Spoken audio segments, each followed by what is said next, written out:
Tout TV Africa, mesdames et messieurs, merci de nous rejoindre dans Gatigo et bonjour. Alassane Dramane Ouattara semble toujours intéressé par la politique intérieure de la République du Mali. Lors de la cérémonie d'accueil à Abidjan des 49 Ivoiriens condamnés à 20 ans de prison à Bamako, le chef de l'État ivoirien est revenu sur la nécessité d'organiser des élections libres et démocratiques en 2024 au Mali, comme convenu avec la CEDEAO. Je l'ai souvent dit, sans paix, il n'y a rien d'important pour une nation. La paix est la chose essentielle. Et vous étiez parti pour apporter la paix au Mali. Et je souhaite ardemment que ce pays frère retrouve la paix, arrive à combattre le terrorisme, l'insécurité, pour faire des élections démocratiques et constitutionnelles dès l'année prochaine, comme arrêté d'un commun accord entre les autorités maliennes et la CEDEAO. Je voudrais dire que plusieurs sommités, plusieurs amis de la Côte d'Ivoire se sont déplacés au Mali. Ce n'était pas pour interférer avec le processus, mais plutôt pour montrer leur soutien à la stratégie qui avait été arrêtée. Rappelons que le chef de l'État ivoirien avait tenu des propos similaires lors de la dernière Assemblée générale des Nations Unies. Le Mali lui avait répondu avec l'histoire du chameau qui se moque du dromadaire et celle du joueur qui avait l'art de se dribbler tout en gardant la balle. Nous allons à présent au Togo. Plusieurs associations et mouvements de la société civile au Togo demandent l'ouverture de 2 enquêtes parlementaires sur la gestion du budget alloué à la lutte contre le terrorisme. Dans un communiqué en date du 9 janvier 2023, ces organisations expriment leurs préoccupations face à la multiplication des attaques terroristes ainsi que la gestion du budget alloué aux forces de défense dans le cadre de la lutte contre le terrorisme. Le gouvernement togolais a consacré, selon les informations, plus de 430 milliards de francs CFA dans la défense d'ici 2025, notamment pour faire face aux nouvelles contingences sécuritaires en lien avec la montée des menaces terroristes. L'exécutif togolais avait fait adopter par le Parlement dès décembre 2020 sa toute première loi de programmation militaire.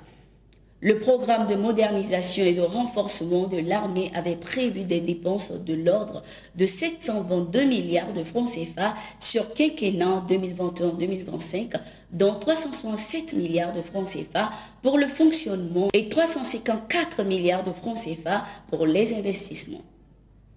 Pour les autorités togolaises, le plan est en marche. En 2021, première année du programme, Lomé a injecté 104 milliards de francs CFA sur les 129 milliards de francs CFA prévus. Avant cette nouvelle réclamation des organisations de la société civile, des activistes évoquaient déjà des cas de détournement des moyens mis à la disposition des forces de défense pour lutter contre le terrorisme au Togo. Nous sommes à présent au Mali. Paix et sécurité, 2 mots importants pour la bonne marche d'une nation.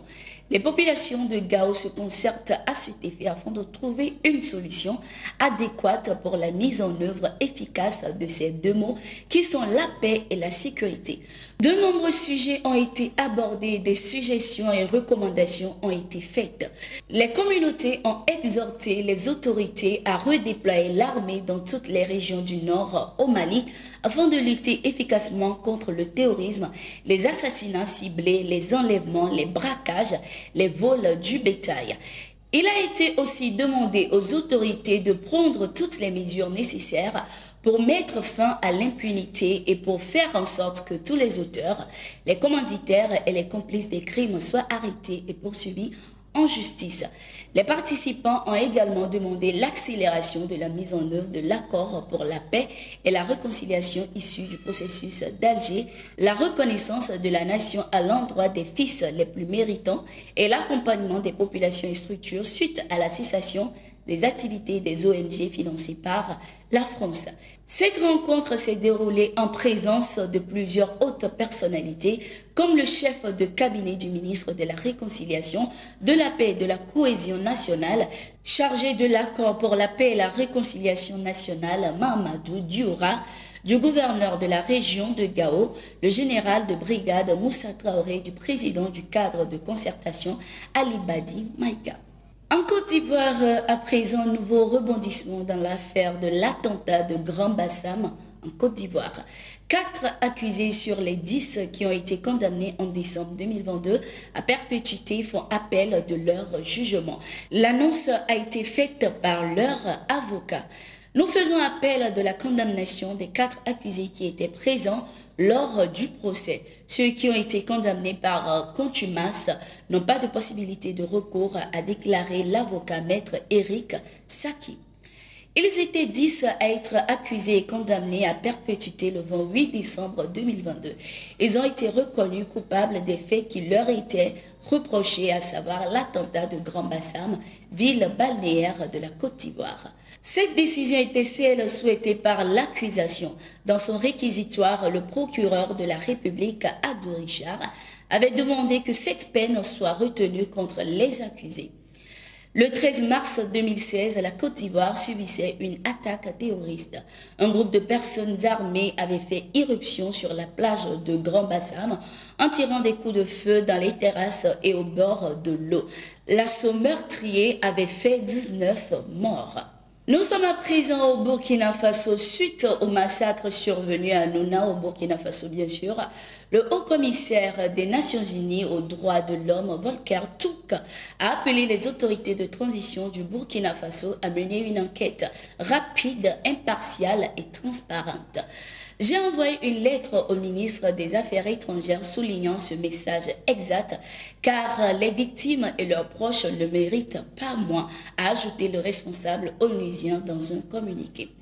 Les corps de 28 personnes ont été retrouvés à Nouna dans la nuit du 30 au 31 décembre 2022. Selon une organisation de défense des droits humains, ce massacre a été perpétré par des volontaires pour la défense de la patrie, des supplétifs de l'armée. Le gouvernement burkinabé a indiqué qu'une enquête a été ouverte pour élucider des circonstances du drame, situer toutes les responsabilités et aussi appeler l'ensemble de la population au calme en attendant que toute la lumière soit faite sur ces violences inacceptables.